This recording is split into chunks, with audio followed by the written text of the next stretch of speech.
thanks everyone for coming to my talk. Hunting for Stupid.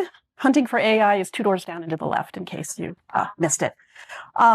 So I have, I've rehearsed it a few times. It's going to come right up, I think, on time. So I'm just going to start, just rolling right through it.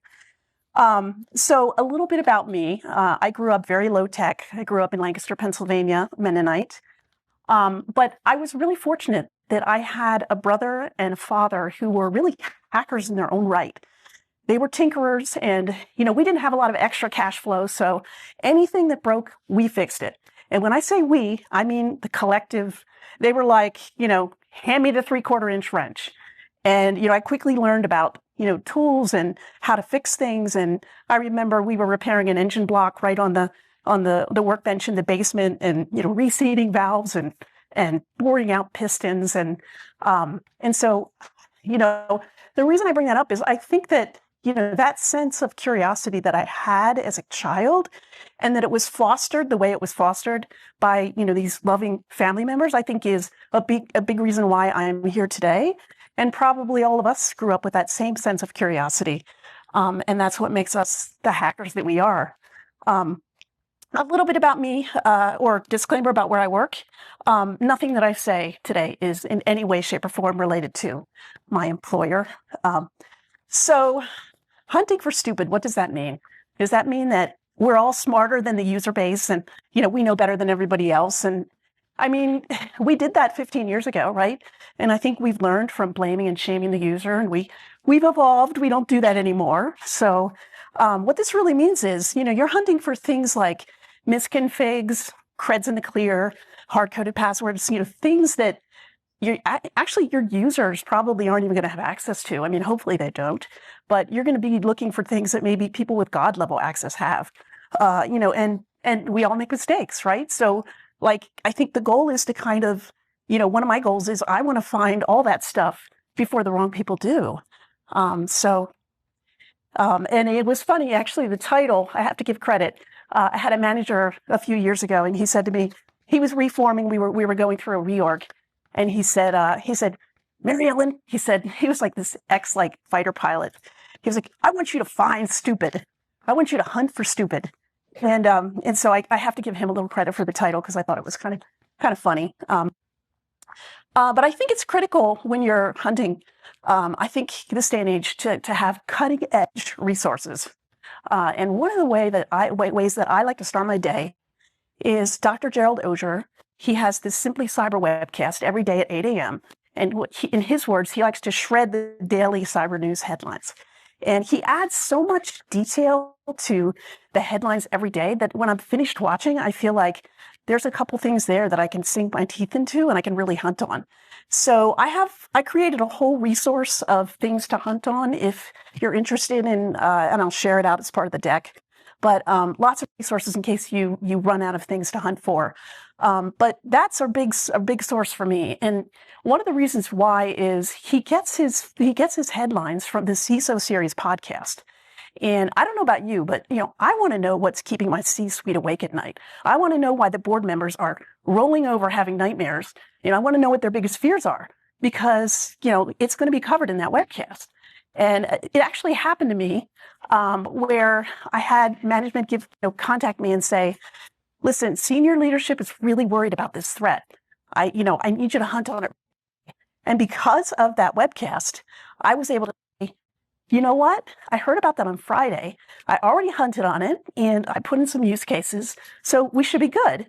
Now, the thing I'd like to point out about that is, when you build, one of the goals, I think, of threat hunting is always to, end with a low noise, high fidelity use case that you can put in for threat detection. And the thing is, it's sometimes, you go through the day and you might just go down a rabbit hole and not emerge with anything shiny. But sometimes that's to your advantage, because when you don't find things, you can just create a low noise, high fidelity use case. So it's not always when you don't find things, you're out of luck. But the other resources I like to use for threat hunting are, you might not have a vulnerability management team. You might have one person, or maybe you don't have like a threat intelligence team, maybe just like one person, but get to know them, because if anybody knows the cracks in the veneer of your firm, is going to be vulnerability management. So, take them out to lunch, take them out for coffee, and when you're seated with them, across the table, make sure that they know the value that you can add to their role as well. That you're not just there to just suck all the energy out of them, that, you want to meet on a regular basis once a month. And you want to add value to what they do, and you want to get value from them. So, I mean, that's what I, recommend for sources. So, the other thing I wanted to say too about hunting is, when you put in a use case, it's like, you can't really, I don't think you should just, it's not one and done, right? You can't really set it and forget it, because your logs are going to constantly change. And like, you can hunt across a slice of time. I mean, I can go back, maybe years, who knows? But what about tomorrow? Tomorrow, I'm going to be hunting on 10 other threats, right? And so what I did today, I want to future-proof. I want to make sure that I have a use case in place so that I don't have to worry about that anymore. But it's not really set it and forget it. Like, you do need to like keep an eye on your use cases, because logs are always changing. The engineers change the indexes. And so you want to keep that in mind as well. But I like to use the pyramid of pain as a hunting model. I think it's still useful. David J. Bianco put it out in 2013. But even like, the hash values, the IP addresses, the domain names, those are kind of the low-hanging fruit. But if you're in a large organization, I would say, you might not really need to worry too much about those. Those are probably automatically ingested into your threat feeds. But if you're in a small organization, I would say, don't ignore them. I know, if I'm in a large organization and I run those, I'm going to get lots of hits. I'm going to get the SOC. I'm going to get threat detection. I'm going to get all these teams, but they're doing their due diligence. But I like to focus on the top three. And I'll give you an example using tools. So I think it was Flashpoint came out like 3 months ago, and they had this report, and it was APT 41 Chinese pen testing tools. And, it had in that report, there were like 25 tools. And, I've read a lot of threat reports, and many of them, often you'll see like the tools are like Sliver or all of these like C2 frameworks. There's like 100 C2 frameworks now. And so, we have detections in place for those already, right? So, but this particular report had like 25 tools, and half of them were in Chinese. I had never seen any of them, so I was really intrigued. So, before AI, what I would usually do is I would try to find the tool. It's like, I recommend 4 things at least that you try to look for when you're looking at a report like that. Like the name of the tool, which of course can always be changed, right? So that's not like a high indicator, but it doesn't hurt to throw that into your use case. And then also, like, where do you download the tool? Because you probably don't want to block GitHub across, your entire firm, but you might want to block that GitHub repo, right? They're often GitHub repos. So, and also, sort of what artifacts does it pull down? Like, what command line switches are unique to those tools? I used to think that like base64 PowerShell encoded and hidden PowerShell were like, good indicators, but it depends on your environment. Those could be BAU. So, but if you can find unique strings that they use to run these tools, the other thing, are the tools only Windows, right? If they're only Windows, then you have a little bit more, less things, fewer things you need to hunt on, but maybe there's a Mac version. Maybe there's a Linux version of that tool. You want to cover all your bases. And what I used to have to do is do all this manually, and then I would find the tool and I would run it in my VM and I would set a registry snapshot. Okay, what changes, before and after. And now with AI, I mean, that I have shaved so much time off my day just by, putting the right prompts into AI. And actually, Tyler Ramsby has his own chatbot. And so does there's a couple other people that have chatbots too. But like, they help you formulate your queries. And I find that really useful too. Like, I just rely a little bit on AI. I know you can't rely on AI for everything. But Tyler Ramsby has a help you formulate your notes a little better. And if you want to make them like, into like, a better format. It'll help reformat them for you. And Wade Wells has his own chatbot, and his chatbot, he's fed it like all of these threat reports, and it helps you build better queries. And again, better, high fidelity, low noise use cases. So I recommend that.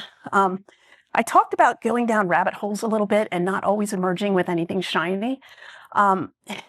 If you're not careful, this has happened to me. If you're not careful, like when I started threat hunting, I said, I'm going to be a hero every day. And,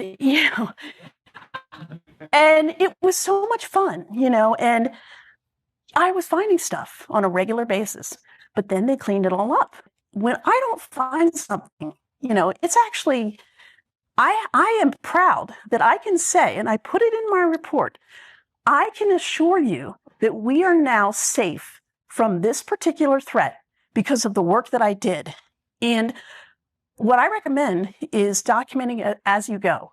So like when I start my hunt, like let's say for the pen testing, the APT pen testing tools, and I'll talk about, which tools I like to use to document my notes, because there was a bit of a controversy around that about a year ago. But I like to put just a header, right? Like APT 41, Chinese pen testing tools. That's a great title.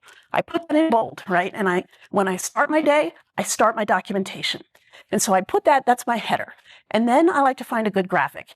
I like to use the scary ones, like a lion or a tiger with its teeth out, and, because you got to get their attention. You don't know who's going to end up reading these reports. Sometimes they go all the way up to the top. So I like to, then I like to center that and put a frame around it. And then I like to take a screenshot, like I'll put the name of the tool.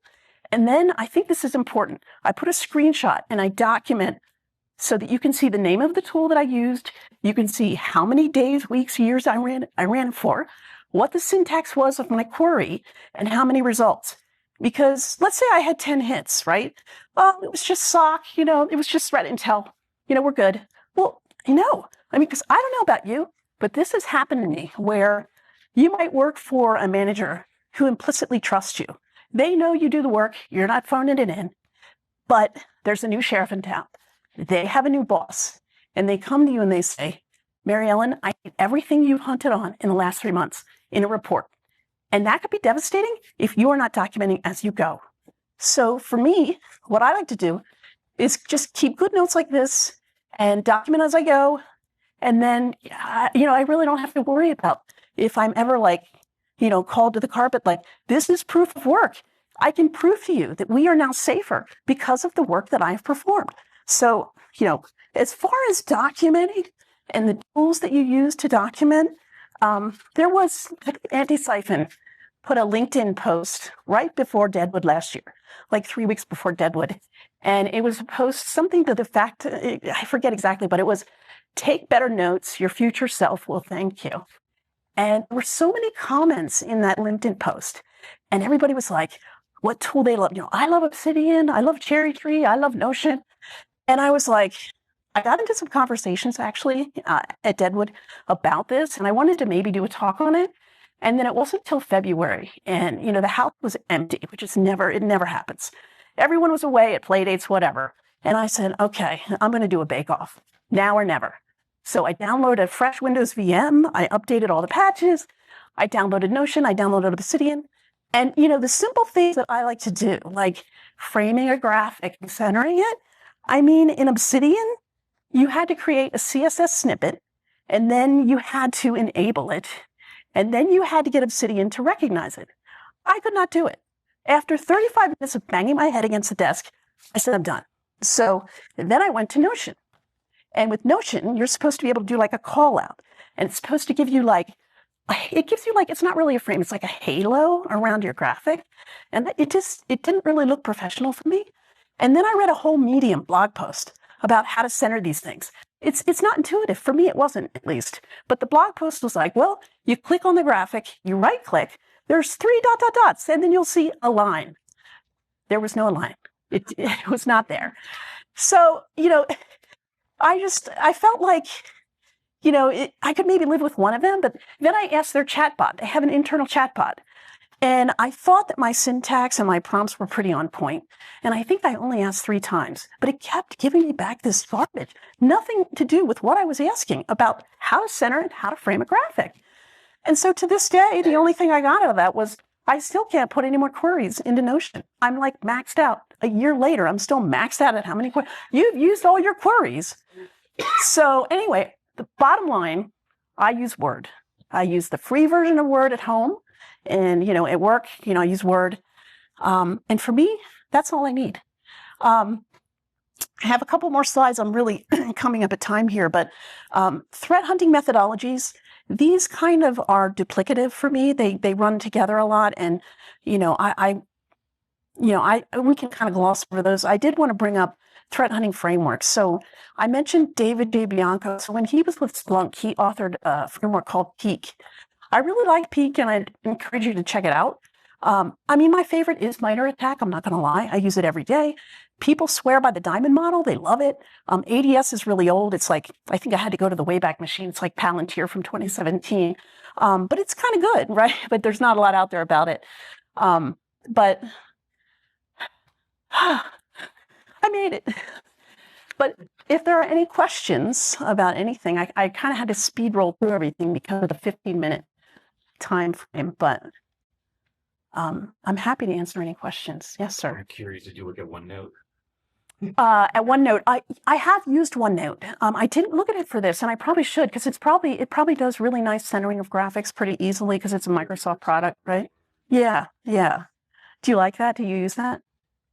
I want to say something super smart about how all of my notes are in Markdown and I'm super organized, but yeah, everything's basically.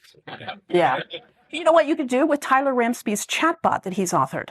And all of this is in, I have the links and stuff. You can take those notes and he will give you back like this incredible like Markdown file that like you can then import into even Notion if you want to use Notion, or even like put it in HTML and, create a report that way, or, post it on the web, whatever you want to do. So, yes, sir. Note or Note Note Nook. It's a new kind of took inspiration from Obsidian and other Markdown platforms and tried to simplify, but make it a little smoother. Okay. All right. Thank you. Yeah, I'll check that out. Anybody else? Anything in chat, Ryan? Discord? Okay. Let's go have some steak. Thank you. Thank you.